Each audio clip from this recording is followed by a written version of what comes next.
Palakkad Congress CPM ഒരുക്കിയ ട്രാപ്പിൽ വീണു ആദ്യഘട്ടത്തിൽ. പക്ഷേ പിന്നീട് അവിടെ നിന്ന് ഉയർത്തെണീറ്റു. അതൊരു വലിയ ആത്മവിശ്വാസം കോൺഗ്രസ് ക്യാമ്പിന് നൽകുന്നുണ്ട്. എങ്ങനെയായിരിക്കും അതൊക്കെ തെരഞ്ഞെടുപ്പിൽ പ്രതിഫലിക്കുക? അരുൺ, നമ്മൾ ചേലക്കരയും പാലക്കാടും തമ്മിൽ കമ്പയർ ചെയ്താൽ യഥാർത്ഥത്തിൽ രാഷ്ട്രീയ പോരാട്ടം നടന്നത് ചേലക്കരയിലാണ് എന്ന് പറയേണ്ടി വരും. അത് മാധ്യമങ്ങളുടെ വലിയ ശ്രദ്ധ കിട്ടിയില്ല എങ്കിൽ പോലും നമ്മൾ നേരത്തെ പറഞ്ഞ പോലെ വികസന പ്രശ്നങ്ങളെല്ലാം അവിടെ ചർച്ചയായിട്ടുണ്ട്. സർക്കാരിനെതിരായിട്ടുള്ള വിഷയങ്ങൾ ചർച്ചയായിട്ടുണ്ട്. ജനങ്ങളുടെ പ്രശ്നങ്ങളെല്ലാം ചർച്ചയായിട്ടുണ്ട്. വലിയ വിവാദങ്ങളൊന്നുമില്ലാതെ കൊണ്ടുപോകാൻ ഈ മൂന്ന് മുന്നണികളും ശ്രദ്ധിക്കുകയും ചെയ്തിട്ടുണ്ട്. പക്ഷേ പാലക്കാട് നമ്മൾ നേരെ തിരിച്ചാണ് കണ്ടത്. വിവാദങ്ങളും ബഹളങ്ങളും മാത്രമേ കണ്ടിട്ടുള്ളൂ. ജനങ്ങളുടെ പ്രശ്നങ്ങൾ മാധ്യമങ്ങൾ പോലും ഒരു പരിധി വിട്ട് ചർച്ച ചെയ്തിട്ടില്ല.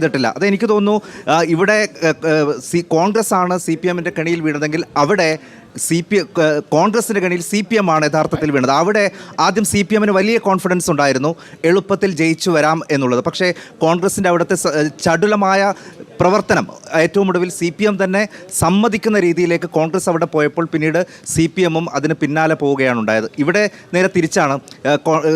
കോൺഗ്രസിന് വലിയ ആത്മവിശ്വാസം ആദ്യഘട്ടത്തിലുണ്ടായി. പക്ഷേ CPM സരിനെ കൊണ്ടുവന്ന ആ സ്ട്രാറ്റജി മാറ്റിയതോടുകൂടി കോൺഗ്രസിനും ആ വഴിയിലേക്ക് പോകേണ്ടി വന്നു. അപ്പോൾ ഈ രണ്ടിടത്തെയും താരതമ്യം ചെയ്യുമ്പോൾ യഥാർത്ഥത്തിൽ രാഷ്ട്രീയ വിഷയങ്ങൾ തെരഞ്ഞെടുപ്പിൽ എന്താണോ ചർച്ചയാകേണ്ടത് അത് ചർച്ചയായത് ചേലക്കരയിലാണ്.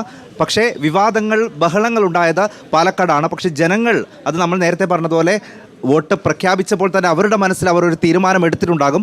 ഈ വിവാദങ്ങൾ എത്രമാത്രം അതിൽ മാറ്റം വരുത്തുന്നു എന്നുള്ളതാണ് ഇനി അറിയേണ്ടത്.